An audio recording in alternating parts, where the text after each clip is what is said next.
Hey guys, welcome to part 4 of The Wonderful Wizard of Oz. We'll recap a little bit, but I did want to focus on the picture. I love the illustration that they have here at the beginning. It's actually one of my favorite scenes from the movie, and it's a little bit different. You'll find out as we're reading today. If you've seen the movie, this scene is a little bit different. Um, but let's go ahead and head to the recap. So, in part 3 of The Wonderful Wizard of Oz, Dorothy rescues the Tin Woodman, who has no heart and is rusted that he cannot move. As they make their way through the forest, the group is confronted by the Cowardly Lion, who decides to join them to see if Oz can give him the courage he lacks. So we met two big characters tomorrow. That was tomorrow. Yesterday we met two big characters. That was kind of the big part of that section. So let's keep on moving. So chapter 7 is the journey to Oz. They were obliged to camp out that night under a large tree in the forest, for there were no houses near. The tree made a good thick covering to protect them from the dew, and the Tin Woodman chopped a great pile of wood with his axe, and Dorothy built a splendid fire that warmed her and made her feel less lonely. She and Toto ate the last of their bread, and now she did not know what they would do for breakfast. If you wish, said the lion, I will go into the forest and kill a deer for you. You can roast it by the fire, since your tastes are so particular that you prefer cooked meat, and then you will have a very good breakfast. Don't, please don't, begged the Tin Man. I could certainly weep if you killed a poor deer, and then my jaw would rust again. But the lion went away into the forest and found his own supper, and no one ever knew what it was, for he didn't mention it. And the Scarecrow found a tree full of nuts and filled Dorothy's basket with them, so she would not be hungry for a long time. She thought this was very kind and thoughtful of the Scarecrow, but she laughed heartily at the awkward way in which the poor creature picked up the nuts. He patted his hands. His padded hands were so clumsy, and the nuts were so small that he dropped them, almost as many as he put in the basket. But the Scarecrow did not mind how long it took him to fill the basket, for it enabled him to keep away from the fire, as he feared a spark might get into his straw and burn him up. So he kept away from the flames and only came near to cover Dorothy with dry leaves when she lay down to sleep. These kept her snug and warm, and she slept soundly until morning. When it was daylight, the girl bathed her face in a little rippling brook, and soon after they all started towards the Emerald City. This was to be an eventful day for the travelers. They had hardly been walking an hour when they saw before them a great ditch that crossed the road and divided the forest as far as they could see on either side. It was a very wide ditch, and when they crept up to the edge and looked into it, they could see it was also very deep, and there were very many big, jagged rocks at the bottom.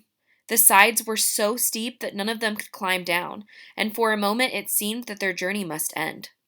What shall we do? Asked Dorothy despairingly. I haven't the faintest idea, said the Tin Woodman, and the lion shook his shaggy mane and looked thoughtful. But the Scarecrow said, We cannot fly, that is certain. Neither can we climb down into the great ditch. Therefore, we cannot jump over it. We must stop where we are. I think I could jump over it, said the Cowardly Lion, after measuring the distance carefully in his mind. Then we are all right, answered the Scarecrow.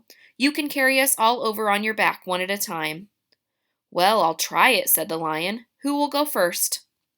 I will, declared the Scarecrow, for if you have found that you cannot jump over the gulf, Dorothy will be killed, or if the Tin Woodman dented badly on the rocks below. But if I am on your back, it will not matter so much, for the fall would not hurt me at all. I am terribly afraid of falling myself, said the Cowardly Lion, but I suppose there is nothing to do but try, so get on my back and we will make the attempt. The Scarecrow sat upon the lion's back, and the big beast walked to the edge of the gulf and crouched down. Why don't you run and jump? Asked the Scarecrow. Because that isn't the way we lions do these things, he replied. Then, giving a great spring, he shot into the air and landed safely on the other side. They were all greatly pleased to see how easily he did it, and after the Scarecrow had gotten down from his back, the lion sprang across the ditch again. Dorothy thought she would go next, so she took Toto in her arms and climbed on the lion's back, holding tightly to his mane with one hand. The next moment it seemed as if she were flying through the air, and then before she had time to think about it, she was safe on the other side. The lion went back a third time and got the Tin Woodman, and then they all sat down for a few moments to give the beast a chance to rest, for his great leaps had made his breath short, and he panted like a big dog that had been running too long. They found the forest thick on this side, and it looked dark and gloomy. After the lion had rested, they started along the yellow brick road, silently wondering, each in his own mind, if they would ever come to the end of the woods and reach the bright sunshine again. To add to their discomfort, they soon heard strange noises in the depths of the forest, and the lion whispered to them that this part of the country was where the Kalidas lived. "What are Kalidas?" asked the girl. "They are monstrous beasts with bodies like bears and heads like tigers," replied the lion, "and with claws so long and so sharp that they could tear me in two as easily as I could kill Toto. I'm terribly afraid of the Kalidas." "I'm not surprised that you are," returned Dorothy. "They must be dreadful beasts." The lion was about to reply, then suddenly there came to another gulf across the road. But this one was so broad and deep that the lion knew he could not leap across it. So they sat down to consider what they should do, and after serious thought, the Scarecrow said, "Here is a great tree standing close to the ditch. If the Tin Woodman can chop it down so that it will fall to the other side, we can walk across it easily." "This is a first-rate idea," said the lion. "One would almost suspect that you had brains in your head instead of straw." The woodman set to work at once, and so sharp with his axe that the tree was soon chopped nearly through. Then the lion put his strong front legs against the tree and pushed with all his might, and slowly the big tree tipped and fell with a crash across the ditch, with its top branches on the other side. They had just started to cross this bridge when a sharp growl made them all look up, and to their horror they saw running towards them two great beasts with bodies like bears and heads like tigers. "They are the Kalidas," said the cowardly lion, beginning to tremble. "Quick!" cried the Scarecrow. "Let us cross!" So Dorothy went first, holding Toto in her arms. The Tin Woodman followed, and the Scarecrow came next. The lion, although he was certainly afraid, turned to face the Kalidas, and then gave such a loud and terrible roar that Dorothy screamed, and the Scarecrow fell over backwards when the fierce beast stopped short and looked at him in surprise. But seeing they were bigger than the lion, and remembering that they were two of them and only one of him, the Kalidas again rushed forward. The lion crossed over the tree and turned to see what they would do next. Without stopping an instant, the fierce beast also began to cross the tree, and the lion said to Dorothy, "We are lost, for they will surely tear us to pieces with their sharp claws. But stand close behind me, and I will fight them as long as I am alive." "Wait a minute," called the Scarecrow. He had been thinking what was best to be done, and now he asked the Woodman to chop away the end of the tree that rested on their side of the ditch. The Tin Woodman began to use his axe at once, and just as the two Kalidas were nearly across, the tree fell with a crash into the gulf, carrying the ugly, snarling brutes with it, and both were dashed to pieces on the sharp rocks at the bottom. "Well," said the Cowardly Lion, drawing a long breath of relief, "I see we are going to live a little while longer, and I am glad of it. For most be an uncomfortable thing to not be alive. Those creatures frighten me so badly that my heart is beating yet." "Ah," said the Tin Woodman sadly, "I wish I had a heart to beat." This adventure made the travelers more anxious than ever to get out of the forest, and they walked so fast that Dorothy became tired and had to ride on the lion's back. To their great joy, the trees became thinner and farther the farther they advanced, and in the afternoon they suddenly came upon a broad river flowing swiftly just before them. On the other side of the water they could see the road of the yellow brick running through a beautiful country, with green meadows dotted with bright flowers, and all the roads bordered with trees hanging full of delicious fruit. They were greatly pleased to see this delightful country before them. "How shall we cross the river?" asked Dorothy.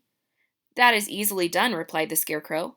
"The Tin Woodman must build us a raft so we can float to the other side." So the Woodman took his axe and began to chop down small trees to make a raft. And while he was busy with that, the Scarecrow found, on the river bank, a tree full of fine fruit. This pleased Dorothy, who had eaten nothing but nuts all day, and she began a hearty meal of ripe fruit. But it takes time to make a raft, even when one is industrious and untiring as the Tin Woodman, and when night came the work was not done. So they found a cozy place under the trees where they slept until the morning, and Dorothy dreamed of the Emerald City and all of the good wizard and of the good wizard who would soon send her back to her home again. Chapter 8. The Deadly Poppy Field. Our little party of travelers awakened the next morning, refreshed and full of hope, and Dorothy breakfasted like a princess of peaches and plums from the trees beside the river.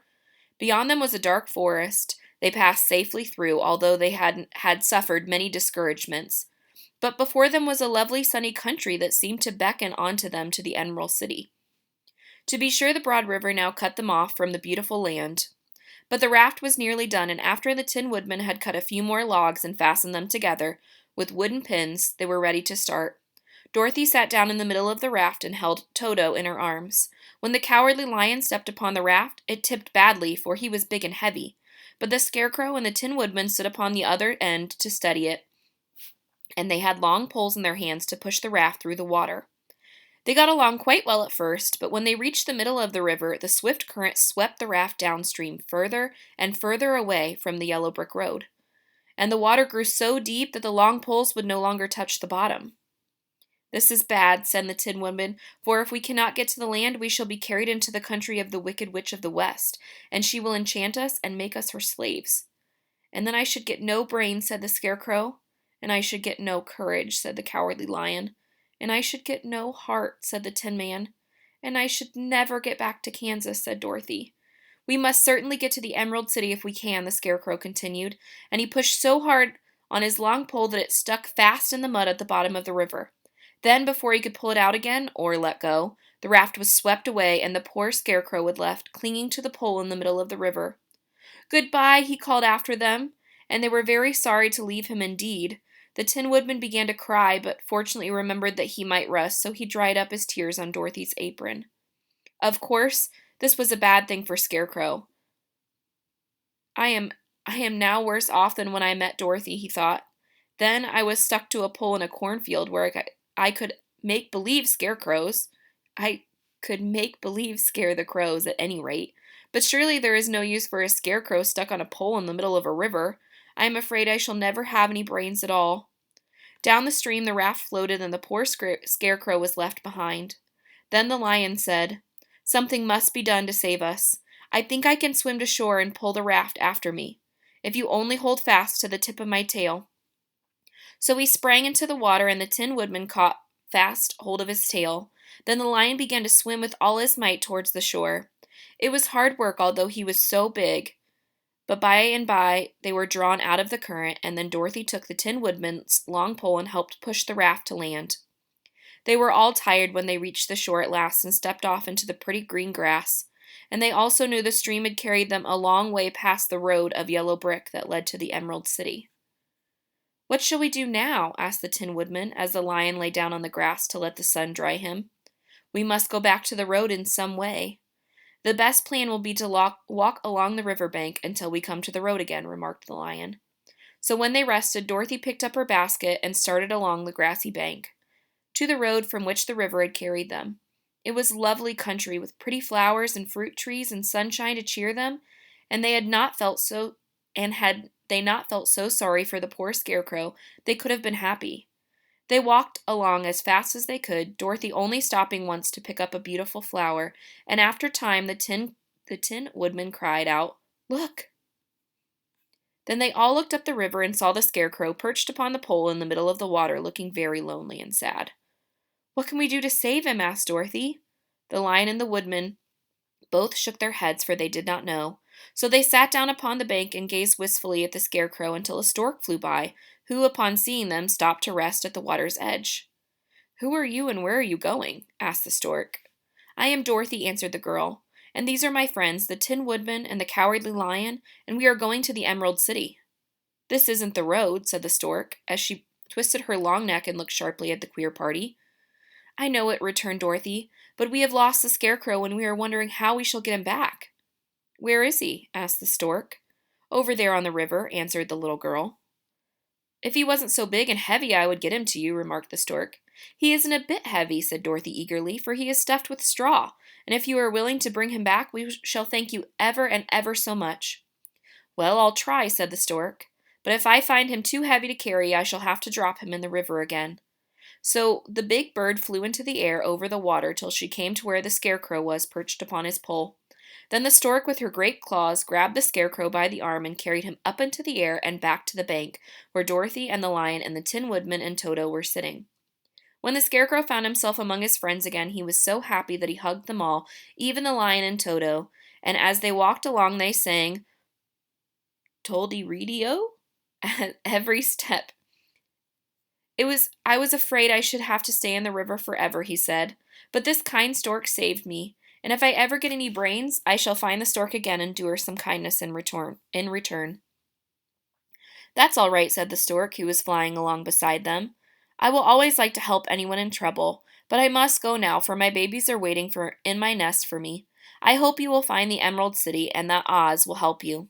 Thank you, replied Dorothy, and then the kind stork flew into the air and was soon out of sight. They walked along listening to the singing of the brightly colored birds and looking at the lovely flowers, which now became so thick that the ground was carpeted with them. They were big yellow and white and blue and purple blossoms, beside great clusters of scarlet poppies, which were so brilliant in color they almost dazzled Dorothy's eyes. Aren't they beautiful? The girl asked, as she breathed in the spicy scent of the bright flowers. I suppose so, answered the Scarecrow. When I have brains, I shall probably like them better. If I only had a heart, I should love them, added the Tin Woodman. I always did like flowers, said the Lion. They seem so helpless and frail, but there are none in the forest so bright as these. They came upon more and more of the big scarlet poppies and fewer of the other flowers, and soon they found themselves in the midst of a great meadow of poppies. Now it is well known that there are many of these flowers together. Their odor is so powerful that anyone who breathes it falls asleep. And if the sleeper is not carried away from the scent of the flowers, he sleeps on and on forever. But Dorothy did not know this, nor could she get away from the bright red flowers that were everywhere about. So presently her eyes grew heavy, and she felt she must sit down and rest to sleep. But the Tin Woodman would not let her do this. We must hurry and get back to the road of yellow brick before dark, he said, and the Scarecrow agreed with him. So they kept walking until Dorothy could stand no longer. Her eyes closed in spite of herself, and she forgot where she was and fell among the poppies fast asleep. What shall we do? Asked the Tin Woodman. If we leave her here, she will die, said the Lion. The smell of the flowers is killing us all. I myself can scarcely keep my eyes open, and the dog is asleep already. It was true. Toto had fallen down beside his little mistress, but the Scarecrow and the Tin Woodman were not made of flesh, and were not troubled by the scent. Run fast, said the Scarecrow to the Lion, and get out of this deadly flower bed as soon as you can. We will bring the little girl with us, but if you should fall asleep, you are too big to be carried. So the Lion aroused himself and bounded towards as fast as he could go. In a moment he was out of sight. Let us make a chair with our hands and carry her, said the Scarecrow. They picked up Toto, so they picked up Toto and put the dog in Dorothy's lap, and then they made a chair with their hands for a seat and their arms for the arms, and carried the sleeping girl between them through the flowers. On and on they walked, and it seemed as the great carpet of deadly flowers that surrounded them would never end.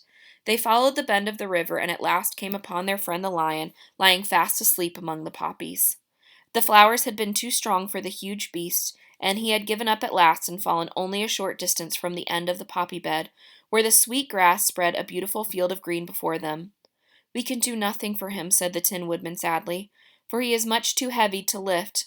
We must leave him here to sleep on forever, and perhaps he will dream that he has found courage at last. I'm sorry, said the Scarecrow. The Lion was a very good comrade for one so cowardly, but let us go on. They carried the sleeping girl to a pretty spot beside the river, far enough from the poppy field to prevent her from breathing any more of the poison of the flowers, and here they laid her gently on the soft grass and waited for the fresh breeze to waken her. So we kind of left off on a cliffhanger. I don't feel like any section of the story has really been a cliffhanger, but I feel like this one is a little bit. We're waiting for Dorothy to wake up. We're not sure what's going to happen with the lion. It sounds pretty bad.